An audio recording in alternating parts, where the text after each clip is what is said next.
கர்த்தரும் இரட்சகருமாக இயேசு கிறிஸ்துவின் நாமத்தில் இயேசுவின் இளைப்பாறுதல் ஊழியத்தின் சார்பாக இந்த தொலைக்காட்சி வாயிலாய் உங்களை சந்திப்பதிலே மிகுந்த சந்தோஷம் அடைகிறேன். இந்த நாளிலும் சங்கீதம் 80 ஆசாப் எழுதின சங்கீதத்தில் 5ஆம் வசனம், கண்ணீராகிய அப்பத்தை அவர்களுக்கு போஜனமாகவும் மிகுதியான கண்ணீரையே அவர்களுக்கு பானமாகவும் கொடுத்தீர் என்று ஆசாப் எழுதின சங்கீதத்திலே இப்படியாக எழுதப்பட்டு இருக்கிறது. இப்போது சீனின் கர்த்தர் அவர் ஜனத்தின் விண்ணப்பத்திற்கு விரோதமாக கோபமாய் எவ்வளவு காலம் இருப்பீர் என்று இந்த பகுதியில் ஆசாப் எழுதி வைத்திருக்கிறார். ஒன்றே ஒன்றுதான், ஏன் கண்ணீர், ஏன் கண்ணீரோடு வாழ்ந்து கொண்டிருக்க வேண்டும்? கண்ணீரை பானமாகவும் கண்ணீரை அப்பமாகவும் புசிப்பவும் குடிக்கவும் ஒரு சூழ்நிலைக்கு ஏன் தள்ளப்பட்டோம்? ஒன்றே ஒன்றுதான், கர்த்தரிடத்திலே திரும்ப வேண்டும், திருப்பி கொண்டு வர வேண்டும். கர்த்தர் நம்மை திருப்பி கொண்டு வரணும். அதுக்கு நாம் இடம் கொடுக்க வேண்டும். நீ கண்ணீர் வடித்து கொண்டு வாழ்ந்து கொண்டு இருப்பது கர்த்தருக்கு ஒருபோதும் விருப்பம் அல்ல. உன்னை ஆசீர்வதிப்பது தான் அவர் பிரியமாக இருக்கிறார். நம் மீது அவருடைய அன்பை நாம் பார்க்கும் பொழுது உலகத்தானுடைய அன்பை காட்டிலும் பல மடங்கு அன்பு நம் மீது வைத்தபடினால தான் நம்முடைய பாவங்களுக்காய் தன்னை ஒப்பு கொடுத்தார்.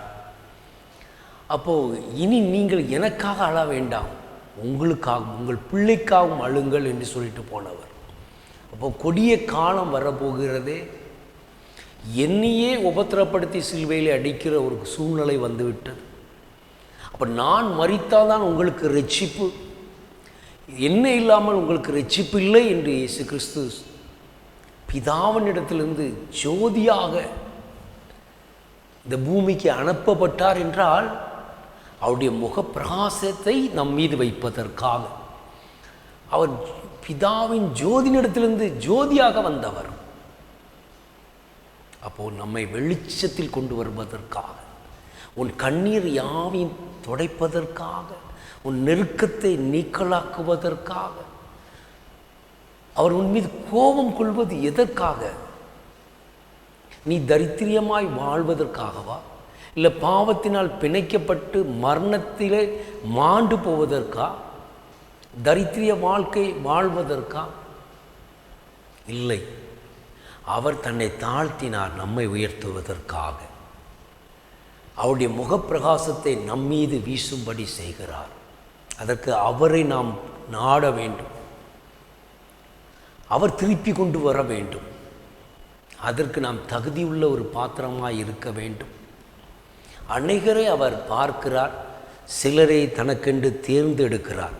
அப்படி என்றால் எதற்காக தேர்ந்தெடுக்கிறார்? நம்மை மேன்மைப்படுத்துவதற்கு, நம்மை உயர்த்துவதற்கு, நம்மை ஆசீர்வதிப்பதற்கு, உன் கண்ணீரை துடைப்பதற்கு, உன் வியாகுலத்தை கேட்டு அதற்கு விடுதலை கொடுப்பதற்கு. அதற்காகவே இயேசு கிறிஸ்து கல்வாரி சிலுவையிலே தன்னை ஒப்பு கொடுத்தார் என்று வேதத்தில் பார்க்க முடிகிறது. அப்போது ஒன்று சொல்ல, சீனின் தேவனாகிய கர்த்தாவே, உமது ஜனத்தின் விண்ணப்பத்துக்கு விரோதமாய் நீர் எதுவரைக்கும் கோபம் கொள்வீர் அப்படின்ட்டு எழுதப்பட்டு இருக்கிறது. அப்போ அவர் எப்பொழுதும் கோபம் கொண்டே இருக்க மாட்டார், நீடிய சாந்தம் உள்ளவர் தான். ஆனால் நாம் அவரை புரிந்து கொள்ளுகிற தன்மை உள்ளவர்களாய் மாற வேண்டும். அவர் நம்மை திருப்பி கொண்டு வருவதற்கு காரணம் என்ன என்றால், அவருடைய முகப்பிரகாசத்தை நம் மீது வைத்தாதான் நமக்கு ரட்சிப்பு உண்டாகியிருக்கும். அப்போ அவர் ஒளியாய் வந்தார், இருளில் இருக்கிற ஜனங்கள் பெரிய வெளிச்சத்தை கண்டார்கள் என்றால் அவர்தான் வெளிச்சம். அந்த வெளிச்சத்துக்குள் நாம் பிரவேசிக்க வேண்டும். நம்ம இருளில் இருந்து அவரிடத்திலே அவர் அழைத்து கொண்டு போவதற்காக. அப்போ பாவ சிறையிருப்பில் வாழ்ந்த நம்ம அனைவரையும் பாவத்திலிருந்து விடுதலை கொடுத்து அந்த பரலோகம் ராஜ்யத்துக்குள், அந்த பிரகாசிக்கிற ஜோதினிடத்திற்குள் நம்மை அழைத்து கொண்டு போவதற்காக அவர் வந்தார். அப்போ நம்முடைய கண்ணீர் யாவையும் துடைப்பதற்காக. நீ ஒருவேளை பாவத்திலே பிணைக்கப்பட்டு ரட்சிக்கப்படாமல் கர்த்தரை ஏற்றுக்கொள்ளாமல் நீ மாண்டு மடிந்து போனேயானால், துன்மார்க்கமாய் வாழ்ந்து துன்மார்க்கமாய் மரித்தேயானால் நரகத்திலும் அழுது கொண்டே தான் இருப்பாய்.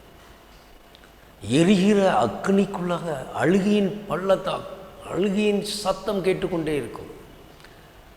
நாம் அழுது கொண்டே தான் இருக்கும். இந்த ஆத்மா அதை கர்த்தர் வெறுக்கிறார். வெளியேறப்பட்ட இந்த ஆத்மா இந்த பூமியில் வாழும் பொழுதும் கண்ணீரோடு வாழ்ந்து கொண்டிருக்கிற நீங்கள் மரித்த பிறகும் உங்கள் ஆத்மா நரகத்திலே கண்ணீரிட்டு கூக்குரலிட்டு பால் கழிப்போடு வாழ்வது அல்ல. அதனால தான் மீட்டுக்கொள்வதற்காக, பாவத்திலிருந்து ரட்சிக்கப்படுவதற்காக, அவருடைய முக சாயலை மீண்டும் பெற்றுக்கொள்வதற்காக, அவர் முகத்தினுடைய வெளிச்சத்தை உள்வாங்குவதற்காக, நம்முடைய முகம் பிரகாசம் அடைவதற்காக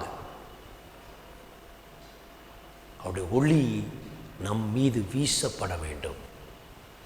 நம் பாவத்திலிருந்து நம்மை திருப்பி கொண்டு வருவதற்காக. அப்போ பாவங்கிற சாபத்திலிருந்து நீ விடுதலை ஆக்கப்பட வேண்டும். அப்போ சாபத்தை நீக்குவதற்காக அவர் பாவத்தை முழுவதும் சிலுவையிலே கழுவதற்காக தன்னுடைய இரத்தத்தையே சிந்தி ஒவ்வொரு ஆத்மாவையும் கிரியம் கொடுத்து வாங்கியிருக்கிறார். அவருடைய இரத்தத்தினாலே கிரியம் கொடுத்து வாங்கின இந்த ஆத்மா அழிந்து போவது அவர் சித்தம் அல்ல.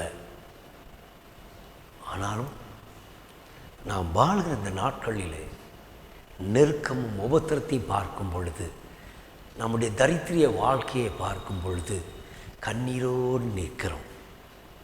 கண்ணீரோட ஒரு போஜனம், கண்ணீரோடு ஒரு தாகத்தோடு தண்ணீர் குடிக்கிற ஒரு சூழ்நிலை. கர்த்தர் சொல்ல இல்லை, கண்ணீரோடு விதைக்கிறவர்கள் கம்பீரத்தோடு அறுவடை செய்வார்கள் என்று. இன்னைக்கு நீ கர்த்தருக்குள்ளாக கண்ணீர் வடிக்கிறாயானால், கர்த்தருடைய வழியில் நடக்கும் பொழுது உனக்கு வேதனையும் நிந்தையும் அவமானங்களும் கஷ்டமும் நஷ்டமும் வருகிறது என்றால் பாக்கியவான்கள். நீ துயரப்படுகிறது, கிறிஸ்துக்குள்ளாக துயரப்படுகிறது பாக்கியவான்கள். அவர்கள் பரலோக ராஜ்யத்தை சுதந்தரித்திருப்பார்கள். ஆனால் இன்னைக்கு உலகத்தில் வாழ்கிற உலக காரியங்களுக்காக கண்ணீர் வடிக்கிறோம், வேதனைப்படுகிறோம், நம்மை தாழ்த்துகிறோம். வெறுமை, வறுமை, நெருக்கம் இதெல்லாம் நம்மை ஒடுக்கி கொண்டு இருக்கிறது. காரணம் ஒன்றே ஒன்றுதான், நாம் நாடுகிறது எது? உலகத்தை நாம் நாடினோமானால் வரும் என்று நினைப்பது வராமல் போகும் பொழுது மன அழுத்தத்துக்கு ஆளாய் விடுகிறோம், சோர்ந்து போய் விடுகிறோம், உடைந்த உள்ளத்தோடு இருப்போம், தெளிவில்லாத ஒரு வாழ்க்கை. இவைகள் எல்லாம் ஏன் சம்பவிக்கிறது என்று பார்த்தோமானால், நாம் பிசாசினுடைய கையிலே அகப்பட்டு விட்டோம்.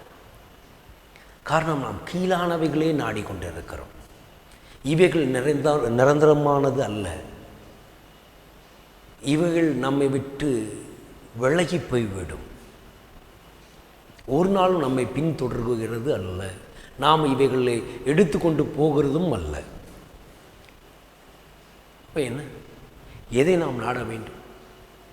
எதை நாம் விரும்ப வேண்டும்? எதை நாம் வாஞ்சிக்க வேண்டும்? நிலையற்றவைகள் மீது பிரியம் கொள்ளாதே. நம்மை நிரந்தரமான ஒரு ஆசீர்வாதத்துக்குள், ஒருவரும் கொள்ளையாட முடியாத ஒரு பொக்கிஷ ஆசீர்வாதத்தை நமக்கு தருவதற்காக என் பிதாவினிடத்தில் அநேக வாசஸ்தலங்கள் உண்டு. அவற்றில் ஒன்றை உங்களுக்காக ஏற்படுத்த போகிறேன் என்று சொல்லி போன இயேசுக்காக, அவர் திரும்ப வரப்போகிறார் என்பதற்காக, நாம் அந்த நமக்காக ஏற்படுத்தி வைத்திருக்கிற அந்த வாசஸ்தலத்துக்குள் பிரவேசிப்பதற்காக அவர் நம்மை திருப்பி கொண்டு வந்திருக்கிறார் என்ற உணர்வோடு நாம் வாழ்ந்தோமானால் நாம் கண்ணீரை யாவையும் அவர் துடைத்து விடுவார். இன்றைக்கி நீங்கள் கண்ணீர் கிறிஸ்துக்குள்ளாக வடிக்கிறோம். அநேக உலகத்தான் நல்லா வாழ்ந்து கொண்டு இருக்கிறார்கள், நாங்களோ இன்னும் நெருக்கத்தில் இருக்கிறோமே என்று எண்ணினீர்களானால் கிறிஸ்துக்குள்ளாக நீங்கள் பாடுகிற பாடு அது பிரயோஜனம் உள்ளது. அதனால தான் பவுல் சொல்கிறார், கீழானவைகளை நாடாமல் மேலானவைகளை நாடுங்கள். அந்த மேலானவைகள் நித்திய காலம் ஆசீர்வாதத்தை கொண்டு வரும். நித்திய காலம் கர்த்தரோடு ராஜ்யத்தில் பிரவேசிக்க வழியை உண்டு பண்ணும். அதனால் நம்ம எப்பொழுதும் நம்முடைய சிந்தையை வாஞ்சை எல்லாம் பரலோகத்தில் குடியிருப்பது, அதுவே நித்திய குடியிருப்பு. அதற்காகவே இயேசு கிறிஸ்து வழியை காட்டியிருக்கிறார். அந்த வழியிலே நாம் பிரவேசிக்க வேண்டும். அப்போ கர்த்தர் எப்பொழுதும் கோபம் கொண்டு இருக்கிறவர் அல்ல. அவருடைய கோபம் ஒரு நிமிஷம்தான். நீடிய சாந்தம், இரக்கம் உள்ளவர், தயவு உள்ளவர். அந்த தயவு அன்பு, அந்த தயவான அன்பு எவ்வளவு பெரிதானது. உலகம் கொடுக்கிற பிரகாரமாக அல்ல, என்னுடைய சமாதானத்தை வைத்து போகிறேன்னு சொன்னார். அதனால தான் பயப்படாமலும் திகையாமலும் இருங்கள் என்று வாக்களித்தார். யோவான் 14:27 அப்படியாக சொல்லுகிறார். ஏன் அதை சொன்னார்? அவருடைய சமாதானம். அவர் இந்த உலகத்திலே உபத்திரத்தினால பாடுகள் வழியாக கடந்து போனதுக்கு காரணம் நம்மை ரட்சிப்பதற்காக, நம்மை பாவத்திலிருந்து மீட்டுக்கொள்வதற்காக அவர் உபத்திரத்தை தாங்கி கொண்டார். ஆனால் அவர் போகிற இடத்துல நமக்கு ஒரு வாசஸ்தலத்தை ஏற்படுத்த போகிறேன் என்று சொல்லி சென்றாரே, இந்த ஒரு வார்த்தை நம் கண்ணீரையாவும் துடைப்பதற்காக. அப்போ இந்த உலகில் வாழும் பொழுது அவருக்கு என்ன சமாதானம் இருந்தது என்று பார்த்தோமானால், பிதா அவரை குறித்து என்ன சித்தம் வைத்திருந்தாரோ அந்த சித்தத்தை செய்வது அவர் போஜனமாய் காணப்பட்டது. அப்படி என்றால் அவர் எப்படியாவது இந்த ஜனங்கள் ஒரு ஆத்மா கூட கெட்டு போகக்கூடாது, பரலோக ராஜ்யத்துக்குள் பிரவேசிக்க வேண்டுமே என்பதற்காக அவர் பட்ட பிரயாசம், பாடுகள். அப்படி அவர் நமக்கு முன்பாக வழிகாட்டியாக இந்த காரியங்களை செய்து முடித்தார். ஆனால் நானும் நீனும் அழுது கொண்டிருப்பதற்காக அல்ல நம்மை தேர்ந்தெடுத்தது, துடைப்பதற்காகவும் ஆசீர்வதிப்பதற்காகவும் மேன்மைப்படுத்துவதற்காகவும் தேவனுடைய ராஜ்யத்துக்குள் நம்மை அழைத்து கொண்டு போவதற்காகவும் மாத்திரமே நம்மை தேடி வந்தார், திருப்பி கொண்டு வந்தார். அவருடைய முக பிரகாசத்தை நம்மீது வீசும்படி செய்தார். அந்த முக பிரகாசத்துக்குள் நாம் பிரகாசித்து பிறருக்கு வழியை காட்டுகிறவர்களாய் இயேசு கிறிஸ்து எப்படி வழிகாட்டினாரோ அதே போல் அவருடைய பிள்ளைகளாகிய நாமும் இன்னைக்கு கண்ணீரோடு விதைக்கிறோம், கம்பீரத்தோடு அறுவடை செய்கிறவர்களாய் காணப்பட வேண்டும் என்பதே இந்த வாக்குத்தத்த இந்த வசனங்களின்படி கர்த்தர் நம்மை நடத்துவார். ராஜ்யத்துக்குள் நாம் யாவரும் பிரவேசிப்பதற்கு ஆயத்தமாக எப்பொழுதும் வாழ்ந்து சுய்த்திருப்போமாக. என்னோடு இணைந்து ஜெபிங்கள். அன்பின் பிதாவே, உம்மை நோக்கி எங்கள் கண்களை ஏறெடுக்கிறோம் அப்பா. கண்ணீருங்கிற அப்பத்தையும் கண்ணீரை குடிக்கிறவர்களாகும் அப்பா எத்தனை காலம் இருக்க முடியும்? ஆயினும் எங்கள் பாடுகள் கிறிஸ்துக்குள்ளாக இருக்கும் பொழுது நாங்கள் பாக்கியவான்கள் அப்பா. இந்த உபத்திரம், இந்த பாடுகளை எங்களை என்ன செய்ய முடியும்? ஆமாண்டவரே, இந்த உலகத்தை நாங்கள் நாடாதபடி மேலான ராஜ்யத்தை நாடுகிறவர்களாய் எங்களை மாற்றுவேராக, வழி நடத்துவேராக. எல்லா போராட்டங்களும் நீங்கி போகட்டும். என்னோடு இணைந்து ஜெபிக்கிற ஒவ்வொரு பிள்ளைகளுடைய குறைபாடுகளையும் நீக்கி கண்ணீர் யாவையும் துடைத்து அவர் வேண்டுதல் எல்லாம் கேட்டு ஆசீர்வதித்து வழி நடத்தும். இயேசு கிறிஸ்துவின் நாமத்தில் ஜெபிக்கிறோம் ஜீவனுள்ள நல்ல பிதாவே, ஆமென். கர்த்தர் உங்கள் யாவருடைய கண்ணீரையும் துடைத்து ஆசீர்வதிப்பாராக, ஆமென். ஜெபத்திற்கும் விண்ணப்பங்களை தெரிவித்து ஜெபிப்பதற்காக ஜெப எண்கள் கொடுக்கப்பட்டிருக்கிறது. அந்த தொலைபேசி எண்கள் மூலமாய் நீங்கள் தொடர்பு கொண்டு ஜெபித்து கொள்ளலாம், சாட்சிகளை பகிர்ந்து கொள்ளலாம். அநேகர் சாட்சிகளை பகிர்ந்து வருகிறீர்கள். அந்த சாட்சியில் நிலைத்திருக்கும்படி கர்த்தர் கிருபை பாராட்டுவாராக. ஆமென்.